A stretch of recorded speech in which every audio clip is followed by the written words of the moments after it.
जो गुरु कर लेते, साधु को मंत्र ले लेते हैं, पर उनकी महिमा नहीं समझ पाते, तो वो अच्छे भगत या शिष्य बन नहीं पाते। उनकी श्रद्धा भी नहीं बढ़ती, उनकी भक्ति नहीं बढ़ती। गुरु किया है, मंत्र लिया है, मंत्र जपते भी हैं, पर महिमा नहीं जान पा रहे, क्योंकि सेवा अर्चना वंदना कर नहीं पा रहे, तो महिमा भी नहीं जान पा रहे। डिब्बे में रखी रखी लाल मिर्ची को कोई बता नहीं सकता कि वो कितनी चटपटी है।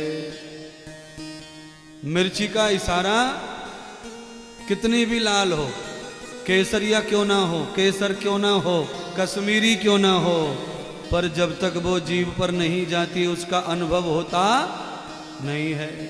शब्द कितना भी मीठा हो पर कान में जाता नहीं, तब तब उसका मोल भी समझ आता नहीं है।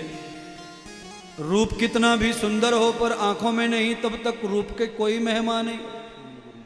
गंध सुगंध कैसी भी हो, पर जब तक वो प्राणों में नहीं जाती, नाक में नहीं जाती, तब तक उसकी भी कोई महिमा नहीं है।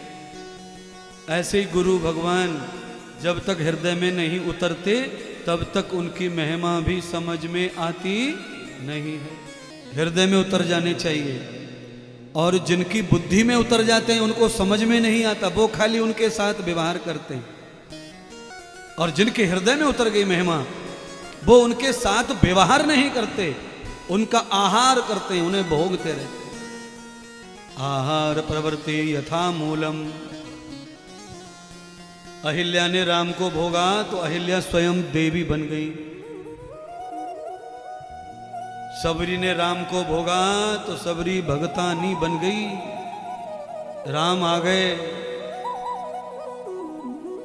मीरा ने गोवर्धन गिरधारी को भोगा तो मीरा की कमर कौंधनी से ऊपर गिरधारी मूर्ति में सवार हो गए।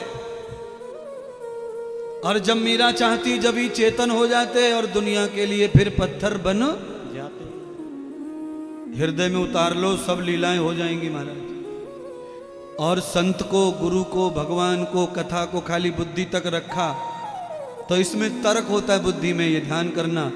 और बुद्धि में कोई चीज है तो वो तर्क से नष्ट हो जाएगी। आप एक छोटी सी भी चीज को तर्क में ले गए तो वो सब बर्बाद हो जाएगा, नष्ट हो जाएगा, और संबंध टूट जाएंगे, संबंध खत्म हो जाएंगे। क्यों? बुद्धि अर्थ भी करती है तो बुद्धि अनर्थ भी करती है। अच्छा बोलिए, टीचर खड़ा करता है बच्चों को, बोलिए इसका जवाब दो, तो कई बच्चे जवाब दे देते। टीचर कहता है रॉन्ग रॉन्ग रॉन्ग।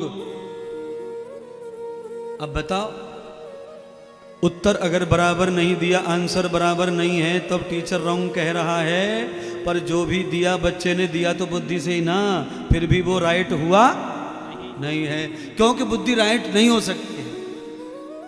जितनी बुद्धि राइट है, अच्छी है, उतनी नेगेटिव भी है, वाइट भी है उतनी।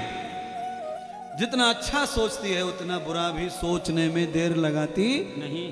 थोड़ा भी कुछ गलत दिखा के बुरा बुरा सोचती। सारी अच्छाइयों पे पानी बुद्धि फेर देती है।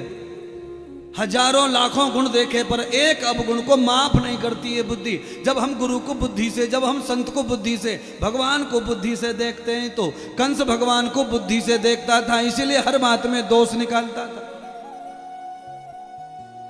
जब भी तुम बुद्धि का यूज करेंगे तुम्हें दोष ज्यादा और गुण कम दिखाई देंगे, और जब तुम हृदय का प्रयोग करेंगे, आत्मा का प्रयोग करेंगे, तो गुण ज्यादा दोष कम दिखाई देंगे महाराज।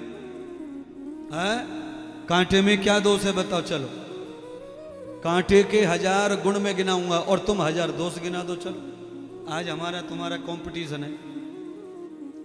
कांटे में एक दोष है, बाकी सब गुण है कांटे में। एक दोष क्या है? सब जानते, बिना वजह लग जाता है शरीर में, अकारण पीड़ा देता है। और दरअसल पीड़ा कांटे ने दी नहीं, तुम्हारी आंखों ने दी। तुमने पैर रखा, कांटा तो तुम्हारे पास चल के आया नहीं है। मैं आ गया, लो मेरे से शादी कर ले। आज तक कांटा आया किसी के पास? नहीं आया। हम खुद ही बावड़े हुए रहते हैं, हमेशा नशे में धुत घूमते हैं, मद में, और कहीं देख रहे हैं, कहीं चल रहे हैं, इसीलिए कांटे का कोई दोष वहां भी नहीं है। फिर भी हम कांटे वाले पेड़ पौधों को नहीं पसंद करते, क्योंकि कांटा धोखे से लग जाता है, दुख देता है, इसीलिए हम दूर रखते हैं उसको। रखिए, मैं भी कहता हूं कि कांटे को दूर रखिए, पर हमें भी किसी के जीवन में कांटा नहीं बनना चाहिए। कांटा खराब है तो हम क्यों कांटा बन रहे हैं किसी के जीवन में।